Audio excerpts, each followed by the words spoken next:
एक और जो मसला इन्हीं मसाइल में दिया गया है वो ये है कि आया आप देखते हैं बाज़ औक़ात जो है वो कोई फ़लाही तंजीम लॉटरीज़ की टिकट जो है वो जारी करती है कि आप उसमें मसलन 100 रुपये की टिकट है और उसके बाद कुरानंदाज़ी होगी और इनाम निकलेगा और जो जिसके नाम इनाम निकलेगा उसको इनाम दिया जाएगा। मसलन फ़र्ज़ करें उम्रे की टिकट या मतलब फ़र्ज़ करें बाइक, मोटर बाइक या कोई इस किस्म की चीज़ें जो भी देना उनको। तो यहाँ पर लोग बहुत सवाल करते हैं कि जी ऐसी जो रिफ़िल टिकट्स होती हैं जिसके अंदर इनाम भी मिलता है और मकसद फलाही होता है, तो आया उसमें शिरकत की जा सकती है या नहीं? तो इसकी दो सूरतें हैं। अगर तो शिरकत की नीयत फलाही ही हो, यानी आपको बात करते ना आपको पता भी नहीं था, आप कहीं से गुजर रहे थे, वो बेच रहा था टिकटें, आपने ख़रीद ली, बाद में आपको पता चला कि इस पे तो मसलन इनाम भी है। आपकी खालिस नीयत यही थी कि आप जो है वो उस फलाही काम में मतलब फ़र्ज़ करें यतीमों के लिए फ़ंड जमा कर रहे थे या बेवाओं के लिए जमा कर रहे थे या बच्चों के नादार बच्चों की स्कूलिंग के लिए, जिस काम के लिए भी कर रहे थे आपका मकसद उसी में शिरकत करना था। बाद में आपको पता चला इत्तफाक से आपका इनाम भी निकल आया, तो आप बिल्कुल ले सकती हैं, कोई हर्ज नहीं है इसमें और ये इनाम आपके लिए लेना जायज़ है। लेकिन अगर सूरत हाल ऐसी हो कि ये जो क्या कहते हैं शिरकत है आपकी वो इस वजह से नहीं है कि आप जो है वो मदद करना चाहती हैं, बल्कि नीयत आपकी जो है आप इनाम हासिल करने की, यानी मकसद आपका था इनाम, अपनी किस्मत आजमाते हैं देखें शायद निकल आए, तो इस सूरत में फिर वो जायज़ नहीं होगी, वो हराम हो जाएगा। अलबत्ता ये हर लकी ड्रॉ के लिए ऐसा ही तकरीबन।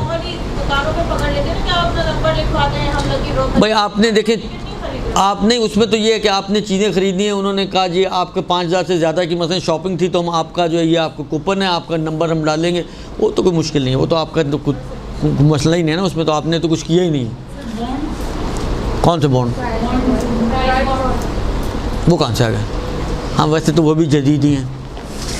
प्राइस बॉन्ड का मसला ये है कि आगा सिस्तानी के मुताबिक अगर शर्त हुई आपके इनाम की शर्त ना हो, और शर्त से मुराद ये है कि अगर फ़र्ज़ करें आपका पहला इनाम निकल आया और उन्होंने आपको इनाम नहीं दिया तो आप क्या करेंगे? कानूनी तौर पे तो आप उनका गिरबान पकड़ सकते हैं ना।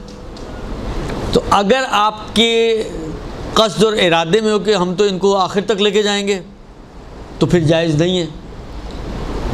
इसका मतलब है कि आपके जहन में शर्त है, और अगर आपका इरादा ये हो कि दे दिया तो दे दिया, नहीं दिया तो कुछ भी नहीं, पहले कौन सा मिला हुआ था जो फ़र्क पड़ना हमारी सेहत पे, दुरुस्त। लिहाजा ऐसी सूरत में फिर जायज़ हो जाएगा, उसमें कोई हर्ज नहीं है। फिर इनाम आप यानी शर्त ना हो, शर्त मैं पहले भी अर्ज़ किया है कि शर्त का मतलब है दो तरफ़ा पाबंदी। कल पिछली दफ़ा जो बैंकिंग के मसाइल आए थे उसमें मैंने अर्ज़ किया था शर्त का मतलब है दो तरफ़ा पाबंदी। वो अगर मुझे पाबंद कर रहा है कि मैं इतने पैसे दूँ तो मैं उसको पाबंद कर रहा हूँ कि तुम फिर इनाम दोगे मुझे अगर निकल आया तो ये शर्त हो जाएगी।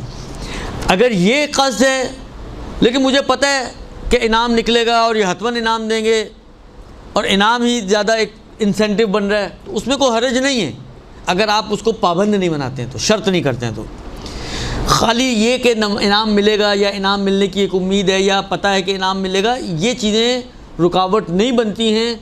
लिहाजा अगर आप शर्त नहीं करते हैं तो चाहे पता भी हो कि इनाम मिलेगा, कोई सूरत ही नहीं कि इनाम ना दें, तब भी आप, और इनाम ही लेने के लिए फ़र्ज़ करें आप ये शिरकत करना चाह रही हैं, तब भी कोई हर्ज नहीं है, प्राइस बॉन्ड लिया जा सकता है।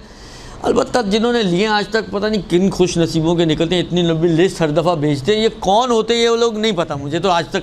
कितने अरसे मैं बाद लोगों को जानता हूँ वो अपने बच्चों की पैदाइश से उन्होंने शुरू किए हुए लेके रखने, और अब ख़ुद जो है वो तकरीबन समझे कब्र में टांगे हैं। वो कोई छोटे मोटे निकल आते हैं लेकिन वो पहला इनाम कभी नहीं निकला। बहरहाल वो किसका निकलता है, वो कुछ बहुत ही ज़्यादा कोई लक्की किस्म का आदमी मेरा ख्याल है होता होगा जिनका निकलता होगा। प्राइस बॉन्ड में नहीं देना, जैसे आपस में लगाते हैं कोई जीता इसका तो एक तरफी हो तो ठीक है, दो तरफी हो, ये पिछली दफ़ा भी मैंने इशारा किया था, वो जायज़ नहीं है। खूब ये जनाब अली हो गया आपका किसका मसला? ये प्राइस बॉन्ड का और लॉटरी वगैरह का मसला। जहाँ पर इनाम की शर्त हो ना, और सामने आपने देखें टिकट्स, लॉटरी की जितनी भी टिकट्स होती हैं उसमें आप देते हैं, लेकिन आपको कुछ मिल तो नहीं रहा होता ना। तो एक मिनट, उसमें कुछ मिल नहीं रहा होता, तो वहाँ पर सिर्फ एक समझे किस्मत आजमाई है। तो वहाँ पर अगर शर्त होगी तो हराम हो जाएगा, शर्त नहीं होगी तो हराम नहीं है।